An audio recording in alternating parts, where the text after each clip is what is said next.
massive precision strikes on the 3 key nuclear facilities. বাবু বলিলেন, বুঝেছ উপেন, এ জমি লইব কিনে। রবীন্দ্রনাথ ঠাকুরের বিখ্যাত 2 বিঘা জমি কবিতায় বাবু মশাই অর্থের বিনিময়ে জমি কেনার কথা বললেও মার্কিন প্রেসিডেন্ট ডোনাল্ড ট্রাম্প অবশ্য অর্থ খরচের পক্ষে নন। তিনি বিশ্বাস করেন জোরজার মুল্লুকদার নীতিতে, আর এই বিশ্বাস থেকেই এখন তার খায়েশ হরমুজ প্রণালী দখলের। কিন্তু যেই নৌরুট তিনি গত 5 মাসেও খুলতে পারেননি, সেই প্রণালী দখলে নেওয়ার ভাবনা কতটা বাস্তবসম্মত? চলুন ভূ রাজনীতির জটিল পাঠ বোঝার চেষ্টা করি। সঙ্গে আছি তামান্না খন্দকার।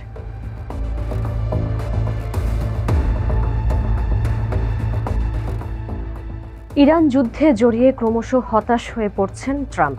আটকে গেছেন হরমুজ প্রণালী নামক এক জটিল গোলকধাঁধায়। যুদ্ধ থেকে বের হওয়ার কোনো উপায়ন্তর না পেয়ে এক চমকপ্রদ হুমকি দিয়েছেন ট্রাম্প। বলেছেন, ইরানকে পরাজিত করার পর খুব শিগগিরই আমি হরমুজ প্রণালীকে যুক্তরাষ্ট্রের ভূখণ্ড হিসেবে ঘোষণা করব। এরপর মার্কিন নৌ অবরোধের প্রসঙ্গ তুলে ট্রাম্প বলেন, হরমুজ প্রণালী এরই মধ্যে কার্যত যুক্তরাষ্ট্রের ভূখণ্ডের মতোই, কারণ সেখানে আমাদের অবরোধ রয়েছে।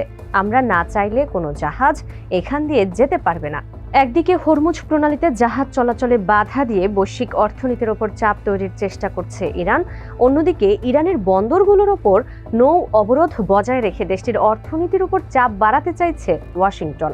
পরিস্থিতি এমন যে কে আগে পিছু হটবে সেটিই বড় প্রশ্ন, যাকে খোদ ট্রাম্পই দাবা খেলার সঙ্গে তুলনা করেছেন।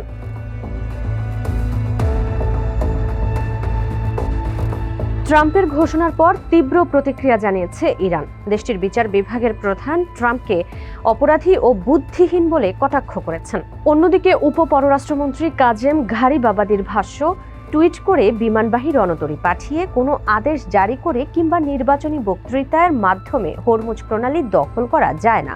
হরমুজ প্রণালী ইরানের ছিল, ইরানের আছে এবং ইরানেরই থাকবে। এদিকে প্রণালীতে জাহাজ চলাচলের জন্য একটি রুট চালু করতে সম্প্রতি ওমানের সঙ্গে আলোচনা শুরু করেছে তেহরান।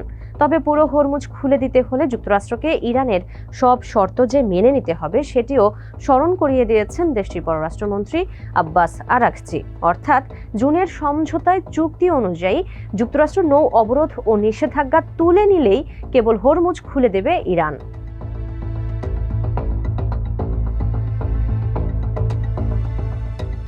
মার্কিন প্রেসিডেন্ট হিসেবে ঘোষণা দিলে যদি কোনো ভূখণ্ড যুক্তরাষ্ট্রের অংশ হয়ে যেত, তাহলে বিশ্বে এতগুলো দেশ থাকতো না। কারণ আন্তর্জাতিক আইন কিংবা মার্কিন সংবিধান কোনোটি এমন একতরফাভাবে ভূখণ্ড দখল বা যুক্ত করার অনুমোদন দেয় না।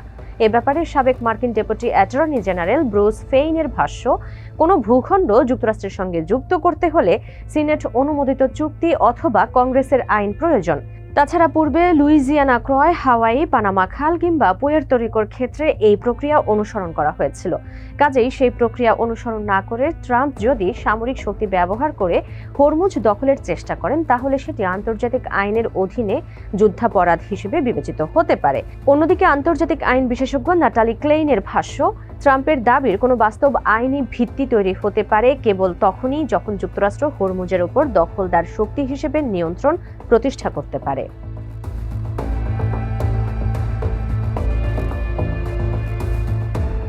বর্তমানে হরমুজ নিয়ন্ত্রণের চাবি ইরানের হাতে থাকলেও এটি তাদের একক ভূখণ্ড নয়।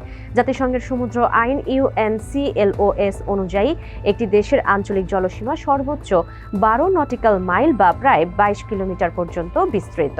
অন্যদিকে হরমুজ প্রণালীর সবচেয়ে সরু অংশের প্রস্থ প্রায় 21 নটিক্যাল মাইল বা 39 কিলোমিটার। এই হিসেবে ইরান ও ওমানের আঞ্চলিক জলসীমা পরস্পরের উপর বিস্তৃত হয়। কাজেই প্রণালীটি কোনো দেশেরই একক ভূখণ্ড নয়।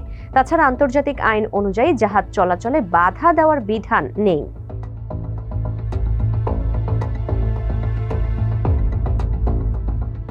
ট্রাম্প হরমুজকে নিজেদের ভূখণ্ড হিসেবে ঘোষণা দেওয়ার কথা বললেও তার আসল উদ্দেশ্য ভিন্ন বলেই ধারণা করছেন ভূ রাজনৈতিক বিশ্লেষকরা। কারণ ইরান যুদ্ধ নিয়ে যুক্তরাষ্ট্রের অসন্তোষ বাড়ছে। প্রতি গ্যালন পেট্রোলের দাম ছাড়িয়ে গেছে $4 ঘর। রয়টার্স ইপসোসের জরিপ বলছে 65% মার্কিনই এখন এ যুদ্ধ সমর্থন করছেন না।